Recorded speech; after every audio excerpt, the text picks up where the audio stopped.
Hi friends, good afternoon. Time ಬಂದ್ಬಿಟ್ಟು 1:30 ಆಗ್ತಾಯಿದೆ. ರೆಡಿಯಾಗಿದ್ದೀನಿ. ಇಲ್ಲ ಎದುರುಗಡೆ ಮನೆ ಗೃಹ ಪ್ರವೇಶ ಆಯ್ತಲ್ವಾ, ಸೊ ಹೋಗೋಣ ಅಂತ ರೆಡಿಯಾಗಿದ್ದೀನಿ. ಇನ್ನು 1:30 ಅಲ್ವಾ, ಒಂದು 2 o'clock 3 o'clock ಹಂಗೆ ಹೋಗೋಣ ಅಂತ ಹೇಳ್ಬಿಟ್ಟು ರೆಡಿಯಾಗಿ ಸುಮ್ಮನೆ ಕೂತ್ಕೊಂಡಿದ್ದೀನಿ. ಡೋರೆಲ್ಲ ಕ್ಲೋಸ್ ಮಾಡಿಕೊಂಡು. ಇಲ್ಲಿ ನಮ್ಮ ಮನೆ ಗೇಟ್ ಒಳಗಡೆ ಅವರು ಅದೇನೋ ರೋಟಿ ನಾನ್ ಆ ಥರ ಮಾಡ್ತಾಯಿದ್ದಾರೆ.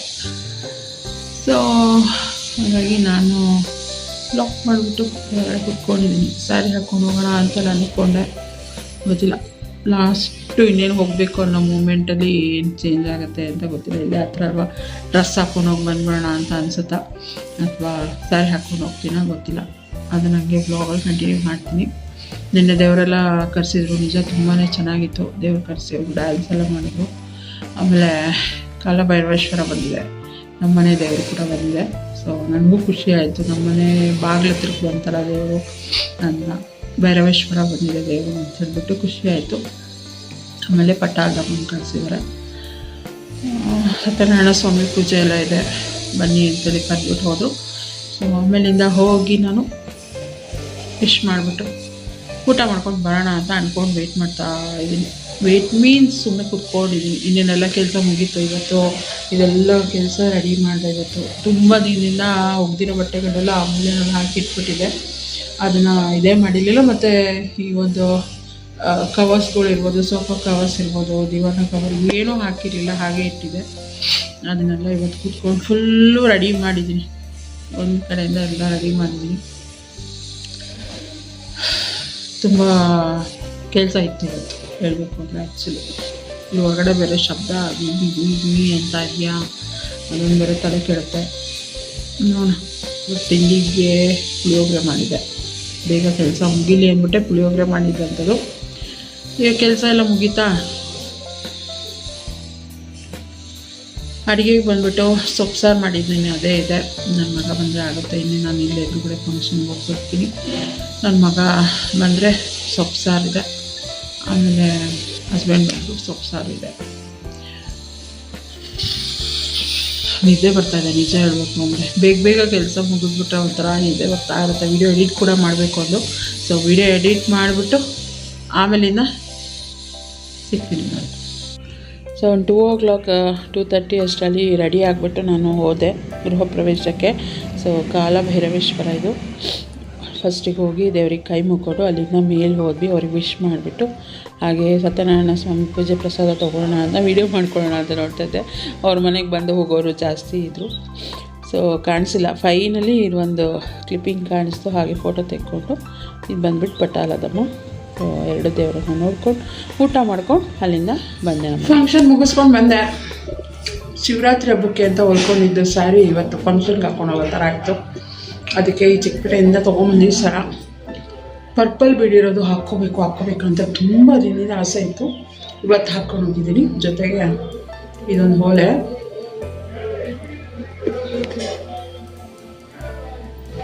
ನನ್ನ ಫ್ರೆಂಡ್ ಹತ್ರ ತೊಗೊಂಡಿದ್ದು, ಅದು ಕೂಡ ಹಾಕ್ಕೊಂಡಿರಲಿಲ್ಲ. ಸೊ ಹಂಗಾಗಿ ಹಾಕ್ಕೊಂಡು ಹೋಗಿ ಊಟ ಮಾಡ್ಕೊಂಡು ಬಂದೆ. ದೇವ್ರನ್ನ ಕೂರಿಸಿರೋದೆಲ್ಲ ತುಂಬಾ ಚೆನ್ನಾಗಿತ್ತು. ಭೈರವೇಶ್ವರ, ಪಟ್ಟಾಲದಮ್ಮ ಮತ್ತು ಸತ್ಯನಾರಾಯಣ ಸ್ವಾಮಿದು ವೀಡಿಯೋ ಕ್ಲಿಪ್ಪಿಂಗ್ ತೊಗೊಂಡು ಬಂದಿದ್ದೀನಿ. ನಿಮಗೂ ಶೇರ್ ಮಾಡ್ತೀನಿ ನೋಡಿ.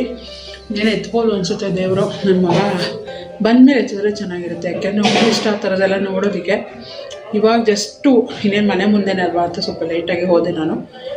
2:30 ಹಂಗೇನೋ ಹೋದಾಗ ಹೋಗ್ಬಿಟ್ಟು ಸ್ವಾಮಿ ಪ್ರಸಾದ ತೊಗೊಂಡು ಕುಂಕುಮ ತೊಗೊಂಡು ಅರ್ಚನೆದು ಕುಂಕುಮ ತೊಗೊಂಡು ಬಂದಿದ್ದೆ. ದೇವ್ರ ಬ್ಲೆಸ್ಸಿಂಗ್ ಕೂಡ ಸಿಕ್ತು, ಪ್ರಸಾದ ಕೂಡ ಸಿಕ್ತು. ಊಟ ಕೂಡ ಮಾಡ್ಕೊಂಡು ಬಂದೆ. ಆಮೇಲೆ ನನ್ನ ಮಗ ಬರ್ತಾನೆ, ಆಮೇಲೆ ದೇವರು ಎತ್ತುತ್ತಾರೆ ಅನಿಸುತ್ತೆ. ಅದು ನನಗೆ ವ್ಲಾಗಲ್ಲಿ ಕಂಟಿನ್ಯೂ ಮಾಡ್ತೀನಿ, ತೋರಿಸ್ತೀನಿ ನಾನು ಸ್ಯಾರಿ ಯಾವ ಥರ ಕಾಣ್ತದೆ.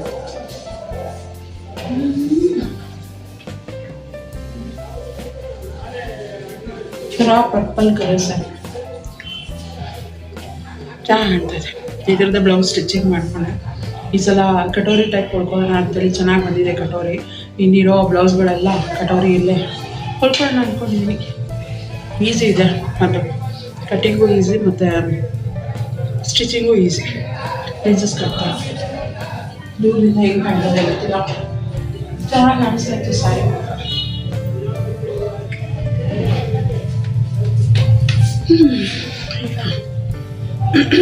ಹೋಗ್ತಿದ್ವಿ, ಸಾರಿ ಎಲ್ಲ ಚೇಂಜ್ ಮಾಡಿಬಿಟ್ಟು ನೋಡೋಣ. ಆದರೆ ಒಂದು ರೀಲ್ ಗೀಲ್ ಮಾಡೋದಿದ್ರೆ ಮಾಡಿ ಸಾರಿ ಚೇಂಜ್ ಮಾಡಿಬಿಟ್ಟು ಆಮೇಲೆ ದೇವ್ರು ಎತ್ತಾರಲ್ಲ ಆವಾಗ ಹಂಗೆ ಬ್ಲಾಗ್ನ ಕಂಟಿನ್ಯೂ ಮಾಡ್ತೀವಿ.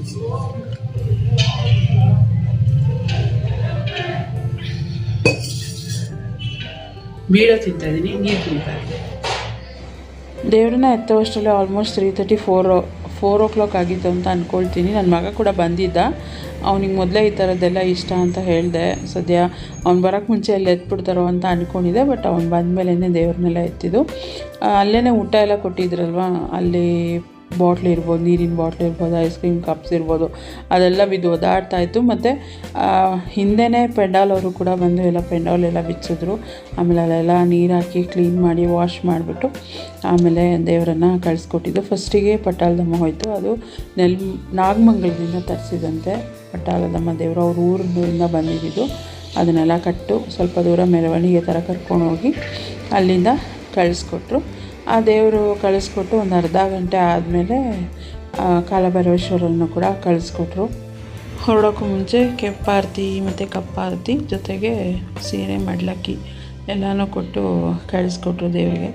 ನಾನು ಆ್ಯಕ್ಚುಲಿ ಪೂಜೆ ಮಾಡಿಸೋಣ ಅಂತ ಅಂದ್ಕೊಂಡೆ. ಬಟ್ ಅವರು ಬ್ಯುಸಿನಲ್ಲಿರ್ತಾರೆ, ನಾವು ಹೋಗಿ ಇದು ಮಾಡಿದ್ರೆ ಏನಾರು ಅಂದ್ಕೊಳ್ತಾರೇನೋ ಆ ಥರ ಒಂದು ಮೈಂಡ್ ಸೆಟ್ಟಲ್ಲಿ ನಾನು ಹೋಗಲಿಲ್ಲ ಅಷ್ಟೇ. ಇಲ್ಲಾಂದರೆ ಹೋಗ್ಬಿಟ್ಟು ಪೂಜೆ ಎಲ್ಲ ಮಾಡಿಸ್ಕೊಂಡು ಬರ್ತಾಯಿದ್ದೆ. ಮತ್ತು ಕರ್ಕೊಂಡು ಬರುವಾಗ ಯಾವ ರೀತಿ ಅವರು ಇದನ್ನೆಲ್ಲ ಮಾಡ್ಕೊಂಡು ಕರ್ಕೊಂಡು ಬಂದಿರ್ತಾರಲ್ಲ, ಮೆರವಣಿಗೆ ಮಾಡಿಕೊಂಡು ಮತ್ತು ತಮಟೆ ಸೌಂಡು, ಅದೇ ರೀತಿ ದೇವ್ರನ್ನ ಕೂಡ ಸ್ವಲ್ಪ ದೂರ ಕರ್ಕೊಂಡು ಹೋಗಿ ಬಿಟ್ಟು ಬರಬೇಕು. ಅಲ್ಲಿಂದ ಬಂದಮೇಲೆ ಅಷ್ಟರಲ್ಲಿ ಹಸ್ಬೆಂಡ್ ಕೂಡ ಬಂದ. ಅವ್ರ ಹತ್ರ ಒಂದು ಸ್ಯಾರಿ ಲುಕ್ ಹೇಗಿದೆ ವೀಡಿಯೋ ಮಾಡಿರಿ ಅಂತ ಹೇಳಿದೆ. ಸೊ ಅವರು ವೀಡಿಯೋ ಮಾಡಿಕೊಟ್ರು. ಈ ರೀತಿಯಾಗಿ ಕಾಣಿಸ್ತಾಯಿತ್ತು ಒಂದು ಸ್ಯಾರಿ ಲುಕ್. ಒಂದು ಅರ್ಧ ಗಂಟೆ ಬಿಟ್ಬಿಟ್ಟು ಅದಾದಮೇಲೆ ಕಾಲಭೈರವೇಶ್ವರನ ಕೂಡ ಕಳಿಸ್ಕೊಟ್ರು. ಸೊ ಇದು ಅಷ್ಟೇ, ದೇವರು ತಮಟೆ ಎಲ್ಲ ಹೊಡ್ಕೊಂಡು, ಅಂದರೆ ತಮಟೆಯವರು ಹೋಗ್ಬಿಟ್ಟಿದ್ರು. ಅದು ಪಟ್ಟಾಲದಮ್ಮ ದೇವ್ರ ಜೊತೆನೇ ತಮಟೆಯವರು ಹೊರಟಿದ್ರು. ಸೊ ದೇವ್ರಿಗೆ ಮಾತ್ರ ಗಂಟೆ ಬಾರಿಸ್ಕೊಂಡು ಕರ್ಕೊಂಡು ಹೋಗಿದ್ದು, ಪೂಜೆ ಮಾಡ್ಕೊಂಡು ಕರ್ಕೊಂಡು ಹೋದರು. ಒಂಥರ ಖುಷಿ ಆಯಿತು. ಏನೋ ಒಂಥರ ನಮ್ಮ ಮನೆ ಹತ್ರನೇ ದೇವ್ರು ಬಂದಿರೋದು, ನಮ್ಮ ಮನೆ ಮುಂದೆನೇ ಇದೆ, ಆ ಥರ ಒಂದು ಚೆನ್ನಾಗಿ ಫೀಲ್ ಆಗ್ತಾಯಿತ್ತು. ಸೊ ದೇವ್ರನ್ನ ನೋಡಿ ಖುಷಿ ಕೂಡ ಆಯಿತು.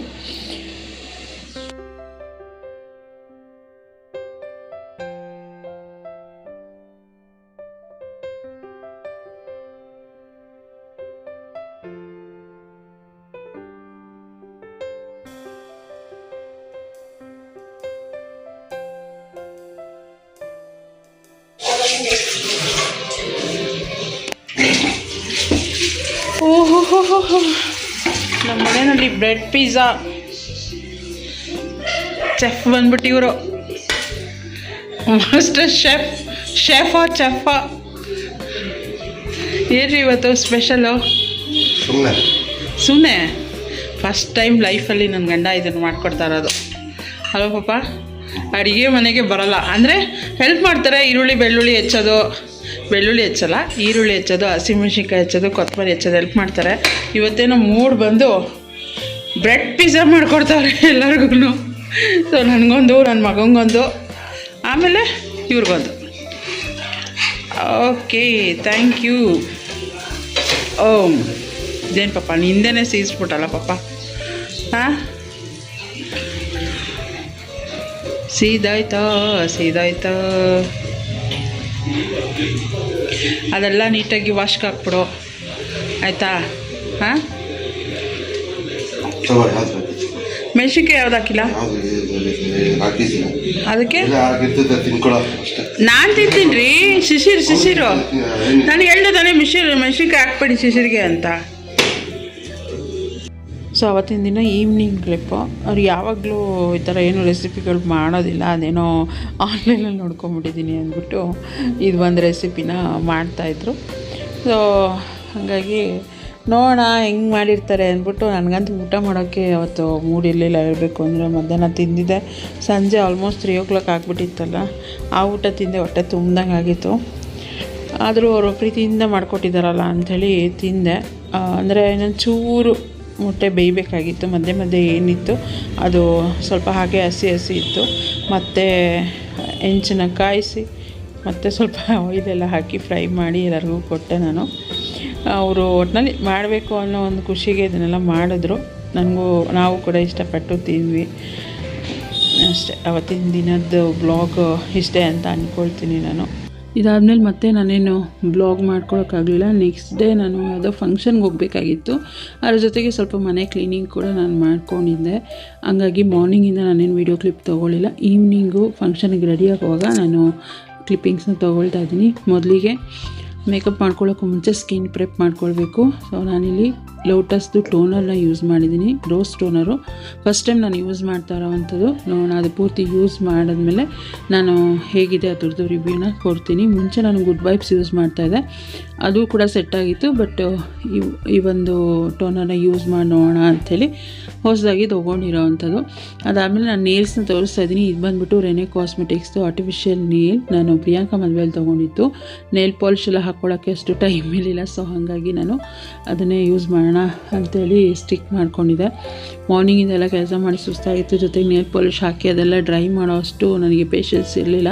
ಸೊ ಸ್ಟಿಕ್ ಮಾಡಿ ಹೇಗೂ ಇತ್ತಲ್ವ, ಸ್ಟಿಕ್ ಮಾಡ್ಕೊಳ್ಳೋಣ ಅಂಥೇಳಿ ಮಾಡಿದಂಥದ್ದು. ಅದು ಕೂಡ ಚೆನ್ನಾಗಿದೆ, ಒನ್ ಟೈಮ್ ಯೂಸಿಗೆ ಓಕೆ ಅಂತಲೇ ಹೇಳ್ಬೋದು ಅಷ್ಟೇ. ಟೋನರ್ ಆದಮೇಲೆ ನಾನು ಇಲ್ಲಿ ಪಾಂಡ್ಸ್ ಸೀರಮ್ನ ಯೂಸ್ ಮಾಡ್ತಾಯಿದ್ದೀನಿ. ಸೊ ನಾನು ಮೊದಲು ಯೂಸ್ ಮಾಡ್ತಾಯಿದ್ದು ಇದೇ ಸೀರಮ್. ಸೊ ಹಾಗಾಗಿ ಅಂದರೆ ಇದಕ್ಕಿಂತ ಮುಂಚೆ ಗುಡ್ ವೈಬ್ಸ್ ಸೀರಮ್ನ ಯೂಸ್ ಮಾಡ್ತಾಯಿದ್ದೆ. ಬಟ್ ಇವಾಗ ರೀಸೆಂಟಾಗಿ ನನ್ನ ಒಂದು 4-5 ಮಂತ್ಸಿಂದ ಪಾಂಡ್ಸ್ ಸೀರಮ್ನ ಯೂಸ್ ಮಾಡ್ತಾ ಇರುವಂಥದ್ದು. ಸೊ ಹಾಗಾಗಿ ಅದು ಕೂಡ ನನ್ನ ಫೇಸಿಗೆ ಚೆನ್ನಾಗಿ ಸೆಟ್ ಆಗಿದೆ. ಸೊ ಅದಕ್ಕೋಸ್ಕರ ಈ ಒಂದು ಸೀರಮ್ನ ಯೂಸ್ ಮಾಡ್ತಾಯಿದ್ದೀನಿ. ಸೊ ಸೀರಮ್ ಆದಮೇಲೆ ನೆಕ್ಸ್ಟ್ ಬಂದುಬಿಟ್ಟು ಮಾಯ್ಶ್ಚರೈಸರ್. ನಾನು ಮೊದಲೆಲ್ಲ ಯೂಸ್ ಮಾಡ್ತಾಯಿದ್ದು ಸೆಟಾಫಿಲ್ ಮಾಯ್ಶ್ಚರೈಸರ್. ಬಟ್ ಸ್ವಲ್ಪ ಅದು ಬಜೆಟ್ ಸ್ವಲ್ಪ ಹೈಕಾಗಿದೆ. ಹಾಗಾಗಿ ಇದು ಒಂದು ಪಾಂಡ್ಸ್, ನಾನು ಏಕೆಂದರೆ ಸೀರಮ್ ಮತ್ತು ಡೈಲಿ ಕ್ರೀಮ್ ಎಲ್ಲ ನಾನು ಪಾಂಡ್ಸೇ ಯೂಸ್ ಮಾಡ್ತಾ ಇರೋದ್ರಿಂದ ಮಾಯ್ಶ್ಚರೈಸರ್ ಏನಿದೆ ಅದು ಕೂಡ ನನ್ನ ಫೇಸಿಗೆ ಸೆಟ್ ಆಗ್ಬೋದು ಅನ್ನೋ ಒಂದು ರೀಸನ್ಗೆ ನಾನು ಇದನ್ನು ತರಿಸ್ಕೊಂಡಿದ್ದೀನಿ. ಮತ್ತು ಬಜೆಟ್ ಫ್ರೆಂಡ್ಲಿ ಕೂಡ ಇದೆ. ನೋಡೋಣ ಯೂಸ್ ಮಾಡಿದ್ಮೇಲೆ ಯಾವ ರೀತಿ ನನ್ನ ಫೇಸಿಗೆ ಅದು ಸೆಟ್ ಆಯಿತು ಅಂತ ಕೂಡ ನಾನು ನಿಮ್ಮ ಜೊತೆ ರಿವ್ಯೂನ ಶೇರ್ ಮಾಡ್ಕೊಳ್ತೀನಿ. ಇದಿಷ್ಟು ಸ್ಟೆಪ್ ಮೇಕಪ್ಗಿಂತ ಮೊದಲೇ ಮಾಡ್ಕೊಳ್ಳೋವಂಥದ್ದು. ಫೇಸ್ ಪ್ರೆಪಪ್ ಮಾಡ್ಕೊಳ್ಬೇಕು, ಮಾಯ್ಶ್ಚರೈಸ್ ಮಾಡ್ಕೊಳ್ಬೇಕು. ಅದರಿಂದ ನಾವು ಯಾವುದೇ ರೀತಿ ಫೌಂಡೇಶನ್ ಯೂಸ್ ಮಾಡಿದ್ರೂ ಕೂಡ ನಮಗೇನು ಅಂದರೆ ನಮ್ಮ ಸ್ಕಿನ್ನಿಗೆ ಯಾವುದೇ ರೀತಿ ಎಫೆಕ್ಟ್ ಆಗೋದಿಲ್ಲ ಅನ್ನೋ ಒಂದು ರೀಸನ್ಗೆ ಇದಿಷ್ಟು ಪ್ರೆಪಪ್ನ ನಾವು ಮಾಡ್ಕೊಳ್ಳೇಬೇಕು, ಮಸ್ಟ್ ಆ್ಯಂಡ್ ಶುಡ್. ಮತ್ತು ಮೇಕಪ್ ಕೂಡ ಒಂಥರ ಗ್ಲಾಸಿಯಾಗಿರುತ್ತೆ. ಫೇಸ್ ಮಾಯ್ಶ್ಚರೈಸರ್ ಆದಷ್ಟು ಮೇಕಪ್ ಏನಿದೆ ಅದು ಎನ್ಹಾನ್ಸ್ ಆಗುತ್ತೆ ಅಂತ ಹೇಳಿಬಿಟ್ಟು. ಹಾಗೆ ನಾವೇನಾದರೂ ಡ್ರೈ ಫೇಸ್ ಮೇಲೆ ಮೇಕಪ್ ಮಾಡ್ಕೊಳ್ತೀವಿ ಅಥವಾ ಆಯಿಲ್ ಫೇಸ್ ಮೇಲೆ ಮೇಕಪ್ ಮಾಡ್ಕೊಳ್ತೀವಿ ಅಂತಂದರೆ ಅದು ಒಂಥರ ಪ್ಯಾಚಿ ಥರ ಆಗಿಬಿಡುತ್ತೆ, ಅಷ್ಟು ಲುಕ್ಕು ಕೊಡೋಲ್ಲ. ಯೂಶ್ವಲಿ ನಾನು ಕಮ್ಮಿನೇ ಯೂಸ್ ಮಾಡೋ, ಮಿನಿಮಲ್ ಮೇಕಪ್ನ ನಾನು ಮಾಡ್ಕೊಳ್ಳೋ ಅಂಥದ್ದು. ಆದರೂ ಕೂಡ ಫೇಸ್ ಪ್ರೆಪಪ್ ಅಂತ ಮಸ್ಟ್ ಆ್ಯಂಡ್ ಶುಡ್ ಮಾಡ್ಕೊಳ್ತೀನಿ. ಅದಾದಮೇಲೆ ಲಿಪ್ಗೆ ನಾನು ಇಲ್ಲಿ ವ್ಯಾಸ್ಲಿನ್ ಲಿಪ್ ಬಾಮ್ನ ಯೂಸ್ ಮಾಡ್ತಾ ಇರೋವಂಥದ್ದು. ಇವಾಗ ಸಮ್ಮರು ಅಲ್ಲ, ಆ ಕಡೆ ವಿಂಟರು ಅಲ್ಲ, ಮಧ್ಯದಲ್ಲಿ ಇರೋದ್ರಿಂದ ಒಂಥರ ಫುಲ್ ಫೇಸ್ ಇರ್ಬೋದು, ಲಿಪ್ಸ್ ಇರ್ಬೋದು ಡ್ರೈ ಆಗುತ್ತೆ. ಹಂಗಾಗಿ ಪೂರ್ತಿ ನಾನು ಮಾಯ್ಶ್ಚರೈಸ್ ಆದಮೇಲೆ ನೆಕ್ಸ್ಟು ಮೇಕಪ್ನ ಸ್ಟಾರ್ಟ್ ಮಾಡ್ತೀನಿ. ನೆಕ್ಸ್ಟ್ ಬಂದುಬಿಟ್ಟು ಪ್ರೈಮರ್ಗೆ ನಾನಿಲ್ಲಿ ರೆನೆದು ಬಾಲಿವುಡ್ ಪೋರ್ ಮಿನಿಮೈಸಿಂಗ್ ಪ್ರೈಮರ್ನ ಯೂಸ್ ಮಾಡ್ತಾಯಿದ್ದೀನಿ. ಇದನ್ನು ಆಲ್ಮೋಸ್ಟ್ ಒಂದು 3-4 ಮಂತ್ಸಿಂದ ನಾನು ಮೇಕಪ್ ಮಾಡುವಾಗ ಯೂಸ್ ಮಾಡ್ತಾ ಇರೋವಂಥದ್ದು. ಇನ್ಸ್ಟಂಟಾಗಿ ಪೋರ್ ಏನಿದೆ ಅದು ಮಿನಿಮೈಸ್ ಆಗುತ್ತೆ. ನಾನು ಜಾಸ್ತಿ ಅಂದರೆ ಫೇಸ್ ಫುಲ್ಲು ಯೂಸ್ ಮಾಡಲ್ಲ, ಯಾಕೆಂದರೆ ಫೇಸ್ ಫುಲ್ಲು ಯೂಸ್ ಮಾಡಿಬಿಟ್ರೆ ಒಂಥರ ಮ್ಯಾಟ್ ಫಿನಿಶಿಂಗ್ ಲುಕ್ ಕೊಡುತ್ತೆ ಅಥವಾ ಒಂಥರ ಡ್ರೈ ಆ ಥರ ಫೀಲ್ ಆಗುತ್ತೆ. ಮತ್ತು ನಾನು ಜಾಸ್ತಿ ಕ್ವಾಂಟಿಟಿಯಲ್ಲೂ ಇದನ್ನು ಯೂಸ್ ಮಾಡಲ್ಲ, ಕಮ್ಮಿ ಕ್ವಾಂಟಿಟಿ ಮತ್ತು ಟೀ ಝೋನ್ ಏನಿದೆ ಅಷ್ಟು ಮಾತ್ರ ನಾನು ಈ ಒಂದು ಪ್ರೈಮರ್ನ ಯೂಸ್ ಮಾಡೋವಂಥದ್ದು. ಅಂದರೆ ವಿಸಿಬಲಾಗಿ ಗೊತ್ತಾಗುತ್ತೆ ನಮಗೆ ಪೋರ್ ಮಿನಿಮೈಸ್ ಆಗೋದು. ನಾವು ಆ ಕ್ರೀಮ್ ಏನಿದೆ ಅಪ್ಲೈ ಮಾಡಿದ ತಕ್ಷಣ ನೀಟಾಗಿ ಗೊತ್ತಾಗುತ್ತೆ. ನೀಟಾಗಿ ಅದು ಏನಿದೆ ಪೋರ್ನ ಬ್ಲರ್ ಮಾಡುತ್ತೆ ಅದು. ಇದಿಷ್ಟ ಆದಮೇಲೆ ನೆಕ್ಸ್ಟ್ ಬಂದುಬಿಟ್ಟು ಫೌಂಡೇಶನ್. ಪ್ರೈಮರ್ ಹಾಕಿ 1 ಮಿನಿಟ್ ಆದಮೇಲೆ ನಾನು ಫೌಂಡೇಶನ್ನ ಅಪ್ಲೈ ಮಾಡ್ಕೊಳ್ತಾ ಇದ್ದೀನಿ. ಫೌಂಡೇಶನ್ಗೆ ನಾನಿಲ್ಲಿ ಶುಗರ್ ಕಾಸ್ಮೆಟಿಕ್ದು ಏಸ್ ಆಫ್ ಫೇಸ್ ಸ್ಟಿಕ್ ಫೌಂಡೇಶನ್ನ ನಾನು ಯೂಸ್ ಮಾಡ್ತಾಯಿದ್ದೀನಿ. ಸೊ ನನ್ನ ಆಲ್ ಟೈಮ್ ಫೇವ್ರೆಟ್ ಅಂತಲೇ ಹೇಳ್ಬೋದು. ಇದು 2 ಇಯರ್ಸಿಂದ ನಾನು ಇದನ್ನು ಯೂಸ್ ಮಾಡ್ತಾ ಇರೋವಂಥದ್ದು. ಸಮ್ಮರ್ ಆಗ್ಬೋದು, ವಿಂಟರ್ ಆಗ್ಬೋದು, ರೈನಿ ಸೀಸನ್, ಎಲ್ಲ ಸೀಸನಲ್ಲೂ ಈ ಒಂದು ಫೌಂಡೇಶನ್ನಿಗೆ ನೀಟಾಗಿ ಸೆಟ್ ಆಗಿದೆ. ಸೊ ಹಾಗಾಗಿ ಇದನ್ನು ನಾನು ಯೂಸ್ ಮಾಡ್ತೀನಿ. ಫೌಂಡೇಶನ್ ಫೇಸಿಗೆ ಅಪ್ಲೈ ಮಾಡ್ಕೊಂಡ್ಮೇಲೆ ನಾನಿಲ್ಲಿ ಮೇಕಪ್ ಬ್ರಷ್ ಏನಿದೆ ಅದಕ್ಕೆ ನಾನಿಲ್ಲಿ ಸೆಟ್ಟಿಂಗ್ ಸ್ಪ್ರೇನ ಹಾಕ್ಕೊಳ್ತಾ ಇದ್ದೀನಿ. ಇದರಿಂದ ಕೂಡ ಮೇಕಪ್ ಲಾಂಗ್ ಲಾಸ್ಟಿಂಗ್ ಆಗಿರುತ್ತೆ ಮತ್ತು ಈವನ್ ಆಗಿ ಬ್ಲೆಂಡ್ ಆಗುತ್ತೆ. ಎಲ್ಲ ಮೇಕಪ್ ಆದಮೇಲೆ ಸೆಟ್ಟಿಂಗ್ ಸ್ಪ್ರೇನ ಹಾಕ್ಕೊಳ್ಳೋಕ್ಕೂ ಮುಂಚೆ ಫೌಂಡೇಶನ್ನ ಬ್ಲೆಂಡ್ ಮಾಡೋಕ್ಕೂ ಮೊದಲು ನಾವು ಸೆಟ್ಟಿಂಗ್ ಸ್ಪ್ರೇ ಹಾಕ್ಕೊಂಡ್ರೆ ಆವಾಗಲೂ ಕೂಡ ಒಂಥರ ಗ್ಲಾಸಿಯಾಗಿ ಆ ಒಂದು ಮೇಕಪ್ ಲುಕ್ ಏನಿದೆ ಅದು ಬರುತ್ತೆ ಅಂತಲೇ ಹೇಳ್ಬೋದು. ಸೊ ನಾನು ಕೂಡ ಒಂದು ರೀಸೆಂಟಾಗಿ ಒಂದು 5-6 ಸಲ ಆ ಥರ ಟ್ರೈ ಮಾಡಿದೆ. ನೀಟ್ ಒಂಥರ ಗ್ಲಾಸಿ ಲುಕ್ ಬಂದಿದೆ. ಸೊ ಹಾಗಾಗಿ ಅದನ್ನು ನಿಮ್ಮ ಜೊತೆ ಶೇರ್ ಮಾಡ್ಕೊಳ್ತಾ ಇದ್ದೀನಿ. ಮಾಯ್ಶ್ಚರೈಸರ್ ಇರ್ಬೋದು, ಪ್ರೈಮರ್ ಇರ್ಬೋದು ಅಥವಾ ಫೌಂಡೇಶನ್ ಇರ್ಬೋದು, ನಾವು ಫೇಸಿಗೆ ಯಾವ ರೀತಿ ಅಪ್ಲೈ ಮಾಡ್ತೀವಿ ಅದೇ ರೀತಿ ನೆಕ್ಕು ಕೂಡ ನಾವು ಅಪ್ಲೈ ಮಾಡ್ಕೊಳ್ಬೇಕು. ಇಲ್ಲ ಅಂತಂದರೆ ಫೇಸ್ ಎಲ್ಲ ವೈಟ್ ಆಗಿಬಿಟ್ಟು ನೆಕ್ಕೆಲ್ಲ ಒಂಥರ ಡಾರ್ಕ್ ಆಗಿ ಕಾಣ್ತಾ ಇರುತ್ತೆ. ಆದಷ್ಟು ನೆಕ್ ಕೂಡ ಕವರ್ ಮಾಡಿ. ನೆಕ್ಸ್ಟ್ ಬಂದ್ಬಿಟ್ಟು ಐಬ್ರೋ ಪೆನ್ಸಿಲ್ಗೆ ನಾನು ಇಲ್ಲಿ ಸ್ವಿಸ್ ಬ್ಯೂಟಿದು ಐಬ್ರೋ ಪೆನ್ಸಿಲ್ನ ಯೂಸ್ ಮಾಡ್ತಾ ಇರೋವಂಥದ್ದು. ಅದರಲ್ಲೇ ಬ್ರಷ್ ಕೂಡ ಇದೆ. ಅದರಲ್ಲೇನಾದ್ರು ಎಕ್ಸ್ಟ್ರಾ ಪ್ರಾಡಕ್ಟ್ ಡೆಪಾಸಿಟ್ ಆಯಿತು ಅಂದರೆ ಬ್ರಷಿಂದ ನಾವು ಅದನ್ನು ರಿಮೂವ್ ಮಾಡ್ಬೋದು. ನೆಕ್ಸ್ಟ್ ಐ ಶ್ಯಾಡೋಗೆ ನಾನು NYBay ಐ ಶ್ಯಾಡೋನ ಯೂಸ್ ಮಾಡ್ತಾಯಿದ್ದೀನಿ. ಪ್ರಾಡಕ್ಟ್ ಲಿಂಕ್ ಎಲ್ಲ ನಾನು ಡಿಸ್ಕ್ರಿಪ್ಷನ್ ಬಾಕ್ಸಲ್ಲಿ ಕೊಟ್ಟಿರ್ತೀನಿ, ಇಂಟ್ರೆಸ್ಟ್ ಇದ್ದರೆ ತೊಗೊಳ್ಬೋದು. ನೆಕ್ಸ್ಟು ಐಲೈನರ್ಗೆ ನಾನು ಲ್ಯಾಕ್ಮಿ ಐಕಾನಿಕ್ ಐಲೈನರನ್ನು ಯೂಸ್ ಮಾಡಿರುವಂಥದ್ದು. ಇಲ್ಲಿ NYBayದೆ ಲಿಪ್ ಲೈನರ್ನ ನಾನು ಯೂಸ್ ಮಾಡ್ತಾ ಇರುವಂಥದ್ದು. ಇದು ತುಂಬಾ ಅಫೋರ್ಡೆಬಲ್ ಆಗಿ ಸಿಗುತ್ತೆ ನಿಮಗೆ, ಆಲ್ಮೋಸ್ಟ್ 75 ರೂಪೀಸ್ ಅಷ್ಟಕ್ಕೆ. ಸೊ ಅದೇ ಲಿಪ್ ಲೈನರ್ನ ನಾನು ಆ್ಯಸ್ ಅ ಲಿಪ್ಸ್ಟಿಕ್ ಕೂಡ ನಾನು ಫಿಲ್ ಮಾಡಿಕೊಂಡೆ. ಸೊ ಇದಿಷ್ಟು ನನ್ನ ಫೈನಲ್ ಲುಕ್. ಅದಾದಮೇಲೆ ಲಾಸ್ಟಿಗೆ ಫೇಸಸ್ ಕೆನಡಾ ಸೆಟ್ಟಿಂಗ್ ಸ್ಪ್ರೇ ಹಾಕಿ ಮೇಕಪ್ನ ಸೆಟ್ ಮಾಡಿಕೊಂಡೆ. ನಾನು ಮೊದಲೇ ಹೇಳಿದಾಗೆ ಮೇಕಪ್ ಔಟ್ಲುಕ್ ಹೇಗೆ ಬಂತು ಅಂತ ರೆಕಾರ್ಡ್ ಮಾಡೋದು ಮರ್ತೋಯ್ತು ನನಗೆ. ಟೈಮ್ ಆಯಿತು ಅಂದ್ಬಿಟ್ಟು ಫಂಕ್ಷನ್ಗೆ ಹೊರಟ್ಬಿಟ್ವಿ. ಸೊ ಇದಿಷ್ಟೇ ಆಗಿದ್ದು. ಪೂರ್ತಿ ಡ್ರೆಸ್ಸೆಲ್ಲ ಹಾಕ್ಕೊಂಡು ರೆಡಿ ಆದಮೇಲೆ ಅದರದ್ದು ಫೋಟೋ ಇದ್ದರೆ ಹಾಗೆ ಅಟ್ಯಾಚ್ ಮಾಡ್ತೀನಿ, ಯಾವ ರೀತಿ ಕಾಣ್ತಾಯಿತ್ತು ಏನು ಅಂಥೇಳಿ. ಲಾಸ್ಟ್ ಆದಮೇಲೆ ಇನ್ನೂ ಒಂದು ಹೇರ್ ಸ್ಟೈಲ್ ಏನಾದರೂ ಬೇರೆ ಡಿಫ್ರೆಂಟಾಗಿ ಮಾಡೋಣ. ಎನಿ ಟೈಮ್ ಹೋದಾಗೆಲ್ಲ ಒಂದೇ ಹೇರ್ ಸ್ಟೈಲಲ್ಲೇ ಹೋಗ್ತೀನಿ. ಅದರಲ್ಲೂ ಹೇರ್ ವಾಶ್ ಮಾಡಿದ್ರೆ ನನ್ನ ಹೇರ್ಸ್ ಅಂತೂ ಫುಲ್ಲು ಕರ್ಲಿ ಆ ಥರ ಆಗಿಬಿಡುತ್ತೆ. ಸೊ ಹಂಗಾಗಿ ಸ್ವಲ್ಪ ಸ್ಟ್ರೈಟ್ನಿಂಗ್ ಮಾಡಿಕೊಂಡು ಏನಾದರೂ ಬೇರೆ ಥರ ಕ್ಲಿಪ್ ಹಾಕೋಣ ಅಂಥೇಳಿ ಪ್ಲ್ಯಾನ್ ಮಾಡ್ಕೊಂಡು ಹೇರ್ ಸ್ಟ್ರೈಟ್ ಮಾಡ್ಕೊಳ್ತಾ ಇದ್ದೀನಿ. ಇಲ್ಲಿ ಹೇರ್ ಸ್ಟ್ರೈಟ್ ಮಾಡೋದಕ್ಕೆ ನಾನು ಫಿಲಿಪ್ಸು ಹೇರ್ ಸ್ಟ್ರೈಟರ್ನ ಯೂಸ್ ಮಾಡ್ತಾಯಿದ್ದೀನಿ. ಸೆಲ್ಫಿ ಸ್ಟ್ರೈಟ್ನರ್ ಅಂತ ಅಂದ್ಕೊಳ್ತೀನಿ. ಇದು ಫಿಲಿಪ್ಸ್ದು. ಇದನ್ನು ಆಲ್ಮೋಸ್ಟ್ ನಾನು ತೊಗೊಂಡು 5 ಇಯರ್ಸ್ ಮೇಲೆ ಆಯಿತು. ಬಟ್ ಇನ್ನೂ ಕೂಡ ಚೆನ್ನಾಗಿದೆ. ಇದೇನು ಓವರ್ ಹೀಟ್ ಆ ಥರ ಎಲ್ಲ ಮಾಡೋದಿಲ್ಲ, ಎಷ್ಟು ಬೇಕಷ್ಟು ಮಿನಿಮಲ್ ಆಗಿ ಹೀಟ್ ಕೊಡುತ್ತೆ.